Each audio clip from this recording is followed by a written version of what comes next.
What's going on, everyone? Welcome back to the channel, and today we're here to talk about AEW Dynasty. Now, I know what you're thinking. By the time you see this video, it will be Thursday. Dynasty was on Sunday. We're not here to do a full review of Dynasty. I was going to do it on Monday. I actually made and uploaded a video talking about the main event in particular, which I will dive into here, because we kind of want to mostly talk about that going forward in this video anyway. So I was going to make that video, or I did make that video, and then I went out to go get drunk in the park in the sun. I forgot to put that video live, and then I was going to finish my whole review and do the full show review on Tuesday, and I just didn't have time. I was doing stuff throughout the house and throughout the day. So I'm not here to do a Dynasty review as such. I just want to more talk about the sort of the discourse and the general feeling as we move out of Dynasty and move towards Double or Nothing, which it weirdly feels like a nothing show.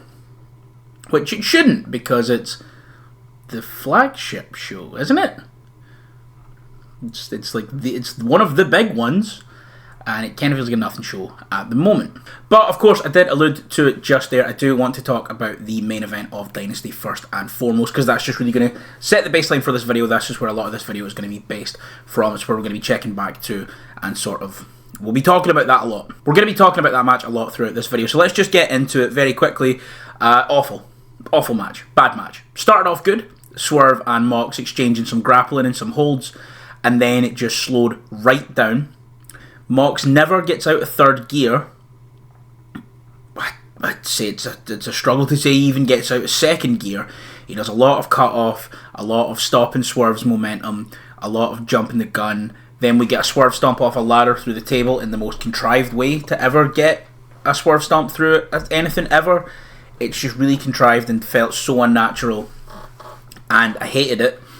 And then we have run-ins, we have ref bumps, we have the Young Bucks coming back. Swerve loses. Jon Moxley's reign of terror continues. Ultimately, for me, I truly think this match is worse than the match that Mox had with Cope at Revolution. Because realistically, the Revolution match wasn't great, but the big issue with the Revolution match stems from the fact that it went on after the Tony and Mariah match, the Kenny and Takeshita match, and then, of course, the Steel Cage with Ospreay and, let's say his full name, the Proto-Star Kyle Fletcher. But, of course, the Mox and Cope match was nothing special. Obviously, that's why everyone, rightfully so, kind of gave it a hard time. But I don't necessarily think it's an awful match. I think in a vacuum it's fine. It's not great. It's kind of a stretch to maybe say it's good.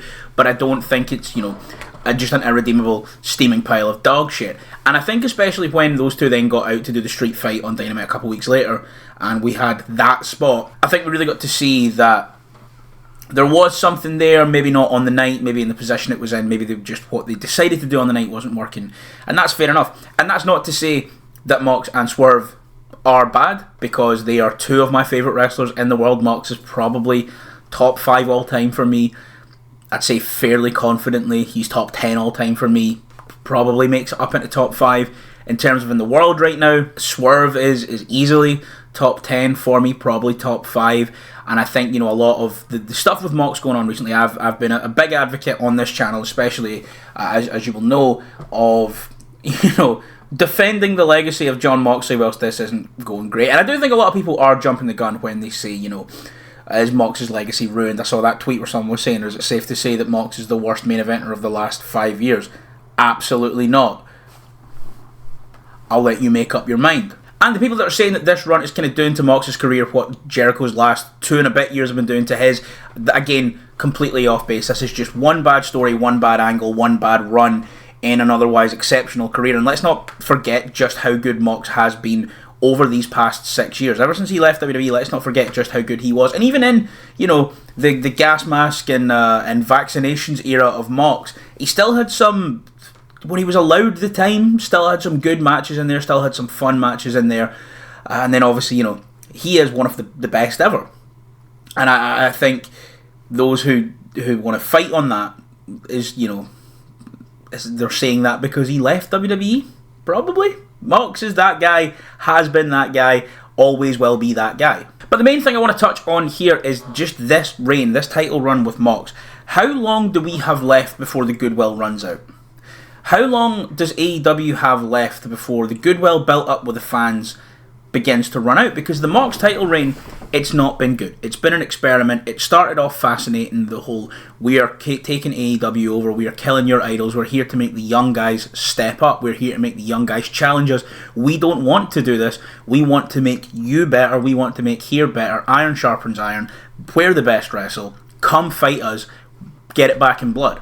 And then it became, we're now aligned with heels, because Jericho's also a heel, and we did a team with Jericho, even though Mox has historically feuded with Jericho since the inception of All Elite Wrestling. We then have this story where he wants to push the young guys to rise to the top and overcome everything, to leading him into a match with Cope on pay-per-view. That everyone thought the one thing to solve this was Christian Cage cashing in, which he did unsuccessfully. And all of this is happening because Darby Allin decided to postpone his own world title push so he could climb Everest. Now, I understand Darby wanted to do that last year, couldn't do it because of injury. He's doing it this year. He wants to plant the AEW flag on Everest, whatever. We know my thoughts on this. I think, realistically, holding your main event scene hostage for a guy that left before he got his world title push for what's essentially a vanity project just to prove that he's the big daredevil cool guy and wants to do it. Fair enough, he wants to do it, right? But Tony Khan should not have granted him this time to do it when the plan was in place for him to win this and take over. And it's very clear that that was the A plan. It is very clear they had no intention of anything and no other thoughts in the back of their mind for what would happen if, say, Darby got injured and we had to postpone that story. Say Darby picked up another injury and he's out for 9 months. It's very clear that more than likely they would just do this exact same story until he got healthy. And when AEW have been gifted opportunities to get ourselves out of this bind and get ourselves out of this story that is not working for almost everyone, twice now, 2 get out of jail free cards, they've used them up. And again, as much as this reign hasn't worked for me, as it hasn't worked for a lot of people, Mox is still having really good matches that I think a lot of people are forgetting. The street fight with Cope, I know it's not to everyone's taste, I absolutely loved it. The match with Cassidy at the end of last year, I think the 4-way at World's End, I think it got a little bit too overbooked, but there was a lot of merit in that. The mixed tag from last week's Dynamite against Swerve and Willow was fantastic until he put his hands on my glorious Queen Willow Nightingale. You will not get away with it, you bald fraud. As well as the Mid-South street fight against FTR with Yuta, the match in Brisbane against Cope and Jay White. I think he's been having good matches on TV, and he's not had 2 good matches on pay-per-view for a while, but when we're taking all this away from Mox and we are burying the championship, we've not seen the championship since Wrestle Dream, what are we doing? What's the point in all this? Like, this doesn't make sense to be doing all this.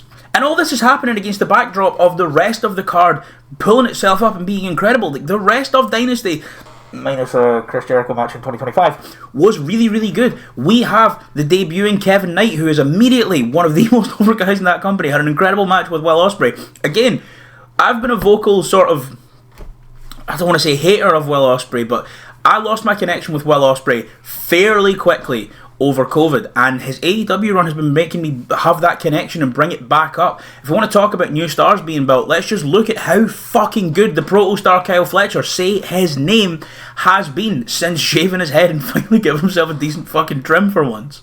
Okay, I'm sorry. I didn't mean it. We have the Hurt Syndicate being one of the most over things in the world. We also have the team of Big Bill and Brian Keith always being lots of fun when we go out there. We have the Max Caster Open Challenge to him just getting squashed and looking like a little geek. We have Anthony Bowens back. We have Mercedes Moné. We have Julia Hart. We have Willow Nightingale. We have Chris Statlander. We have Mark Briscoe. We have Orange Cassidy. And everything on the roster. Takeshita, Kenny, listen, even the triple threat from this show was incredible. Timeless Tony versus Megan Bayne was also really, really great. Everything else on the card is working, and AEW finally seems to be getting out of a lot of its creative woes up and down the card until we hit the main event and the top story for the World Championship, where it continuously falters, all to serve the master of Darby Allin's crowning achievement, which is going to mean so much less now that he's been off TV since December. We haven't seen him since Dynamite on 34th Street from the Hammerstein on the final night of the Continental Classic. We have not seen Darby Allin in nearly 4 months. He's just began his expedition up Everest, and he's probably not going to be back to TV for probably another 3 months. So are we saving Darby's win for All In Texas? Which means, again, we are feeding this story to another nothing match that we're going to get invested in because we see a way out and ultimately have it ripped away from us at Double or Nothing. Double or Nothing was the first ever AEW show, and this year it's being treated as a fucking joke. It's being treated as a Passover. No one cares about Double or Nothing because we're getting to the stadium show. We're getting to All In. It just fucking sucks. Not to mention, with this confusing finish to this main event, that the Young Bucks came back to stop Swerve beating Mox. For what reason? The Death Riders chased the Elite all the way out of AEW. The Death Riders chased the Elite. They said, you're what's the problem around here. Use what you are in your mission, and you guys at the top, and you being prominent is what has made this company soft. They chased them out of AEW. And these guys came back to stop Swerve because he's maybe going to forgive Hangman. And they don't like Hangman. And again, why would Swerve and Hangman ever forgive each other?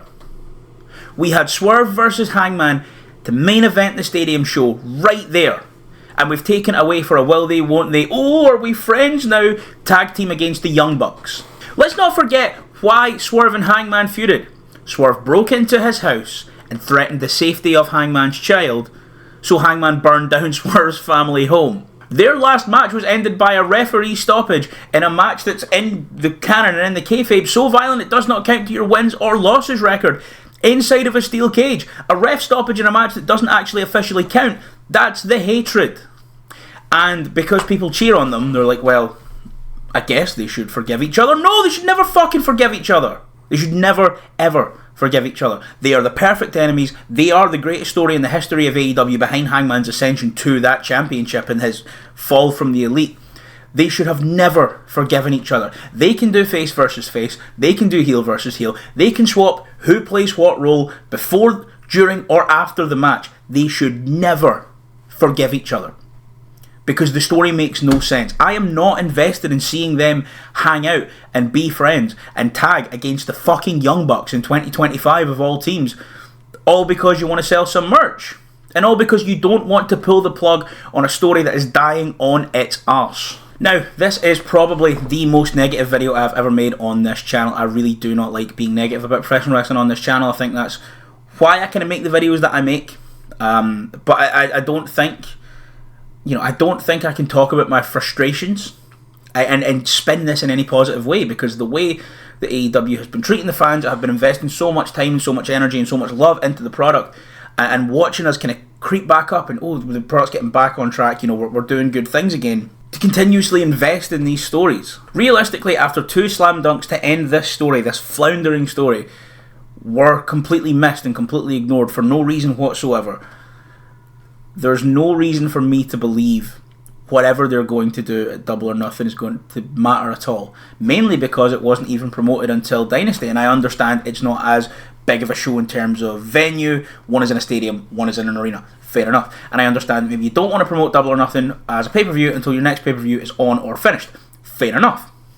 But with all of the energy and everything that we've been building towards All In, we were teasing Omega and Okada at All In back at World's End. Double or Nothing is being treated as a flyover, as a stopgap, and I don't like it.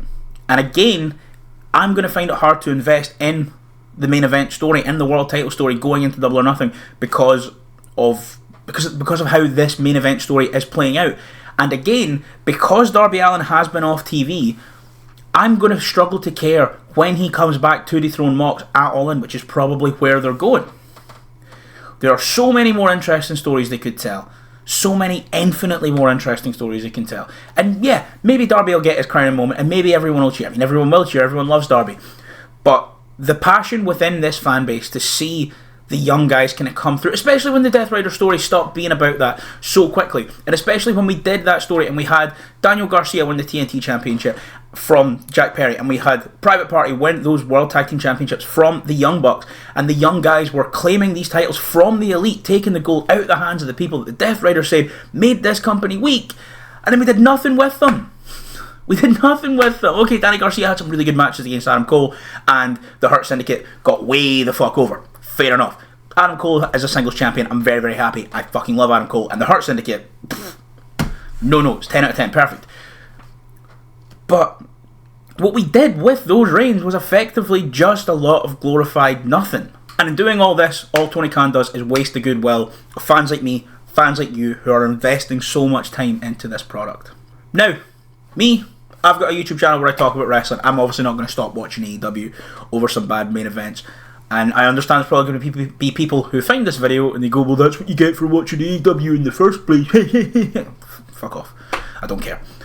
But realistically, to a fan not as invested in this world as I am, or not as invested in pretending to care about this world as those freaks are, how much more goodwill does Tony Khan have there?